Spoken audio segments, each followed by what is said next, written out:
News watch के दर्शकों को अमृता का नमस्कार। आइए जानते हैं बिहार की अब तक की प्रमुख खबरें। पीएम मोदी 20 जून को सिवान में करेंगे रैली। दरभंगा में शहीद सूरज नारायण सिंह की स्मृति सभा में शामिल हुए मुख्यमंत्री नीतीश कुमार।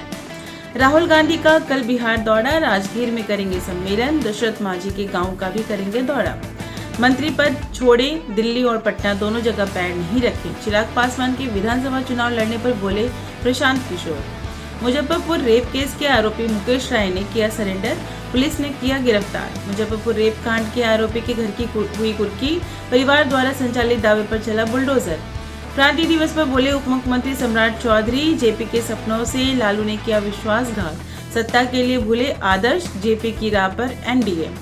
जातीय जनगणना और आरक्षण को लेकर बुलाए विशेष सत्र, तेजस्वी ने सीएम नीतीश को लिखी चिट्ठी। मुंगेर के 3 प्रखंड में बनेंगे health and wellness centre. 4.71 crore रुपए की लागत से 11 सेंटर का होगा निर्माण। स्वास्थ्य मंत्री मंगल पांडे ने किया शिलान्यास। 50 गाली राहुल गांधी को दे सकता हूं, मेरे पास है गालियों की डिक्शनरी। बिहार भाजपा अध्यक्ष दिलीप जायसवाल ने राहुल गांधी पर साधा निशाना, कहा बचपन से 55 तक बेचारा युवा ही रहा, देश का सबसे बड़ा पप्पू बताया। झाझा विधायक के साले पर फायरिंग केस में बड़ी कामयाबी, 5 आरोपी देसी कट्टा और कारतूस समेत गिरफ्तार। मुख्य साजिशकर्ता अब भी फरार। बिहार में नौकरी में डोमिसाइल पॉलिसी लागू करने को लेकर पटना की सड़कों पर छात्रों ने किया प्रदर्शन। प्रशांत किशोर ने लालू यादव को एक अच्छा पिता बताते हुए किया कटाक्ष, कहा लालू यादव को देखिए, वे एक अच्छे पिता हैं। बेटा 9वीं पास नहीं हुआ, लेकिन वो चाहते हैं कि वो बिहार का राजा बने। बिहार प्रशासनिक सेवा के 16 अधिकारियों का हुआ तबादला।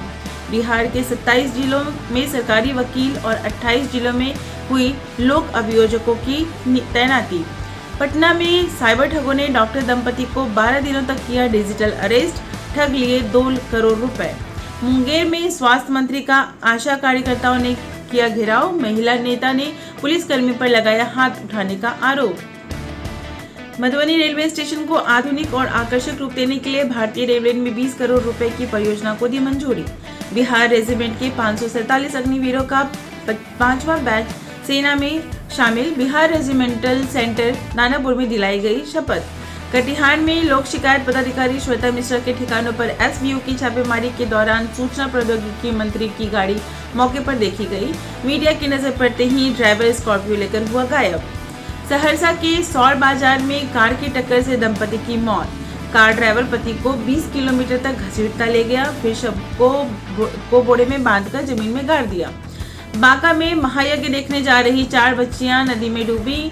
हाजीपुर में बच्चों के विवाद में भिड़े 2 पक्ष, धारदार हथियारों से एक दूसरे पर किया हमला। 6 लोग घायल, 3 की हालत गंभीर।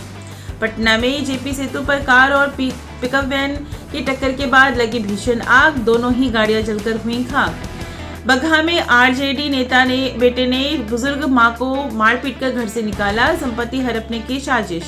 गंगा दशहरा पर भागलपुर के सुल्तानगंज में उमड़ी श्रद्धालुओं की भीड़।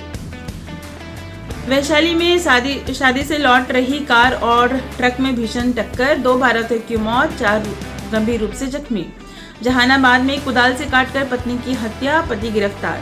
सीतामढ़ी जिले के में चोरी के संदेह में 5 बच्चों के साथ अमानवीय व्यवहार, दुकानदार ने मासूमों के चेहरे पर चूना लगाकर चप्पलों की पहनाई माला, कपड़े उतरवाकर सड़क पर घुमाया। नालंदा में ससुराल में विवाहिता की संदिग्ध स्थिति में मौत, 10 महीने पहले हुई थी शादी। बकरीद के मद्देनजर पटना के गांधी मैदान में आम लोगों की एंट्री आज शाम से पर्व की समाप्ति तक प्रतिबंधित। तिलका मांझी भागलपुर विश्वविद्यालय में परीक्षा विभाग के कर्मचारियों ने छात्रा से 8,000 रुपए रिश्वत लेकर उसके अंकों में किया हेरफेर। मधुबनी के मलमल गांव में ट्रैक्टर पलटने से 2 लोगों की दर्दनाक मौत। मुजफ्फरपुर स्टेशन पर कर्मभूमि एक्सप्रेस से 24 बच्चे मानव तस्करों के चंगुल से बचाए गए, 5 लोग गिरफ्तार। तलवारबाजी में बिहार के 2 युवा खिलाड़ी खेलो इंडिया एथलीट के रूप में चुने गए हैं। ये खिलाड़ी हैं केशर राज और रवि कुमार यादव। इसी के साथ बिहार की अब तक की प्रमुख खबरें होती हैं समाप्त। मैं अमृता कल फिर से मिलूंगी आपके साथ, बने रहिए न्यूज वॉच के साथ। नमस्कार।